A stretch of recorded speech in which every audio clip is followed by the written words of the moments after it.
നമസ്കാരം. കേരളത്തിലെ CPM അവസാനിക്കാറായി. ബംഗാളിലും ത്രിപുരയിലും തീർന്നു. ഇനി ഇവിടെ അവശേഷിക്കുന്നുള്ളൂ. അതും തീർന്നേ മതിയാവും. അവസാന പ്രതീക്ഷയുടെയും വഴി അടയ്ക്കുകയാണ് മനു ചെയ്തത്. P. ജയരാജനെയും വിശ്വസിക്കേണ്ട എന്ന് മനു തുറന്നു പറഞ്ഞു. സത്യസന്ധൻ, കൊള്ളാവുന്നവൻ എന്ന് P. ജയരാജനെക്കുറിച്ച് ഞാൻ തന്നെ പലവട്ടം പറഞ്ഞിട്ടുണ്ട്. അതെല്ലാം തിരുത്തി. പിണറായി വിജയൻ CPMൻ്റെ അന്തകനാണ്.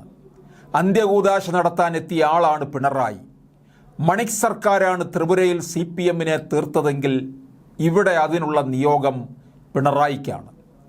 CPM ആലപ്പുഴ ജില്ലാ സെക്രട്ടേറിയറ്റ് യോഗത്തിൽ സംസ്ഥാന നേതൃത്വത്തിനും മുഖ്യമന്ത്രി, ധന, ആരോഗ്യ വകുപ്പ് മന്ത്രിമാർക്കും അതിശക്തമായ വിമർശനമാണ്.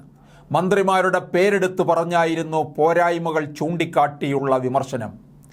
ലോക്സഭാ തെരഞ്ഞെടുപ്പിൽ ആരിഫിനെ ആലപ്പുഴയിൽ വീണ്ടും സ്ഥാനാർത്ഥിയാക്കിയത് ഉചിതമായില്ലെന്നും KC വേണുഗോപാൽ UDF സ്ഥാനാർത്ഥിയായി വന്നില്ലായിരുന്നുവെങ്കിൽ ശോഭാ സുരേന്ദ്രനിലൂടെ BJP സീറ്റ് പിടിച്ചെടുക്കുമായിരുന്നുവെന്നുമാണ് യോഗത്തിൽ അഭിപ്രായം ഉയർന്നത്.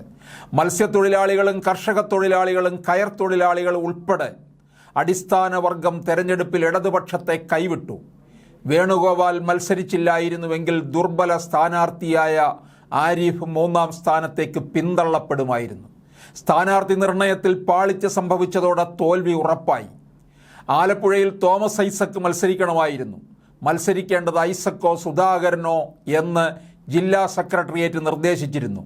ഈ നിർദ്ദേശം തള്ളി ആരിഫിനെ സംസ്ഥാന നേതൃത്വം അടിച്ചേൽപ്പിച്ചു. ഐസക്കിനെ പത്തനംതിട്ടയിൽ മത്സരിപ്പിച്ചത് തെറ്റായ തീരുമാനമാണ്. പത്തനംതിട്ടയിൽ മത്സരിക്കേണ്ടത് രാജു എബ്രഹാം ആയിരുന്നു. പ്രകാശ് ജാവ്ദേക്കറെ കണ്ടെന്ന് EP ജയരാജൻ്റെ പ്രതികരണം BJPക്ക് ഗുണം ചെയ്തു. പാർട്ടിയുടെ അഭിപ്രായം പറയാൻ AK ബാലനെ ആരും ഏൽപ്പിച്ചിട്ടില്ല.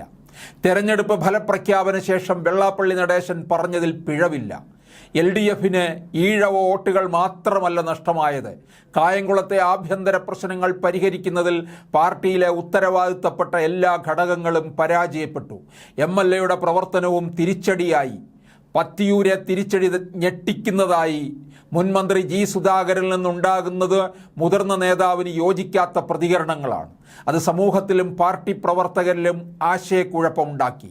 പാർട്ടി നേതൃത്വവുമായി ആലോചിക്കാതെ H. സലാം MLA പരസ്യമായി സുധാകരന് മറുപടി പറഞ്ഞതും ശരിയായില്ല. സർക്കാരിനെതിരായ തെറ്റിദ്ധാരണകൾക്ക് യഥാസമയം മറുപടി പറയാനായില്ല. ക്ഷേമ പെൻഷൻ കിട്ടാഞ്ഞത് പാർട്ടി അനുഭാവികളിൽ അതൃപ്തി ഉണ്ടാക്കി. എല്ലാ വിഭാഗം സമുദായങ്ങളുടെയും വോട്ട് നഷ്ടപ്പെട്ടു. ഏതെങ്കിലും സമുദായ നേതാവിനെ ഇതിൻ്റെ പേരിൽ കുറ്റപ്പെടുത്തിയിട്ട് കാര്യമില്ല എന്നാണ് ജില്ലാ സെക്രട്ടേറിയറ്റ് യോഗത്തിൽ അംഗങ്ങൾ വളരെ ശക്തമായി പറയുകയും വിമർശിക്കുകയും ചെയ്തത്.